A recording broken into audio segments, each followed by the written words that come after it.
Cette capsule vous est présentée par Evo Retro, marque cool d'accessoires de jeux vidéo et de protecteurs pour mettre en valeur vos collections de figurines Funko Pop ou cartes Pokémon, ainsi que par la boutique Maixu pour vos peluches et articles décoratifs geek. Bonjour à toutes et à tous, ici Maxime pour Ciné Techno et aujourd'hui je vais faire la critique du film Brain Freeze. Le film est réalisé par Julien Knafo et met en vedette Roy Dupuis, Yanni Bédard, Marianne Fortier, Anne-Élisabeth Bossé, Simon-Olivier Fecteau, Marilyn Jonca et Claudia Ferry. Il est distribué par les studios Film Option International et vous pouvez le voir en salle à partir du 29 octobre 2021. Dan est un agent de sécurité sur l'île aux Pas, une petite île en banlieue de Montréal où résident les ultra-riches. Cette élite va solliciter les services d'une multinationale afin d'être en mesure de pratiquer leur sport favori, le golf, même en hiver. Toutefois, la molécule de l'entreprise servant à permettre aux garçons de survivre en hiver viendra rapidement contaminer la population de l'île et la transformer en zombie. Dan, cherchant à survivre, croisera sur son chemin le jeune André, qui est accompagné par sa sœur encore bébé. Brain Freeze fut le film d'ouverture du 25e festival Fantasia ayant eu lieu l'été dernier. Brain Freeze propose un visionnement divertissant malgré quelques temps morts vers le milieu du film. Le scénario et surtout l'intrigue est farfelue et originale. Malheureusement, le traitement finit par devenir plutôt prévisible. Le côté comédie d'horreur est réussi. Le résultat fonctionne mélangeant le film de zombies et la satire sociale.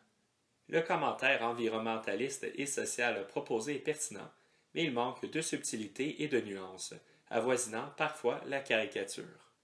En effet, le film aurait peut-être gagné à pousser un peu plus loin dans l'horreur ou la satire. Encore une fois, le résultat est efficace, mais le manque de rythme aurait pu être compensé par un long métrage poussant plus loin son côté série B et en incorporant plus de gore. Le tandem formé par Roy Dupuis et Yanni Bédard est efficace.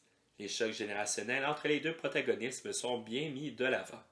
Sans surprise, Claire et Léonie Ledru, qui alternent pour le rôle du bébé Annie, sont simplement adorables.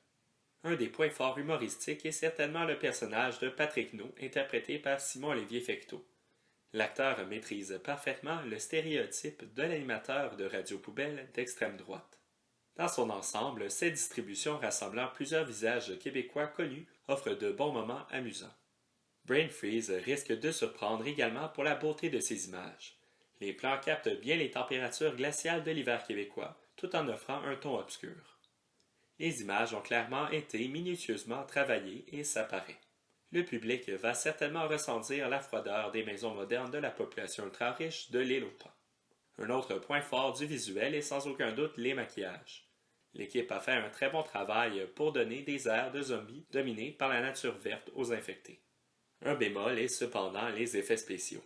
Mais il serait injuste de réellement critiquer cet aspect car le film n'a certainement pas eu un budget à la hauteur des gros blockbusters américains. Brain Freeze est présenté en salle en version originale française sous-titrée en anglais. Pour conclure cette critique, Brain Freeze est un bon film de genre québécois qui, malgré un manque de constance, propose un visionnement amusant. Cependant, un film de cette nature gagne certainement à être visionné en groupe dans le cadre d'un festival ou autre. C'était Maxime pour Ciné Techno.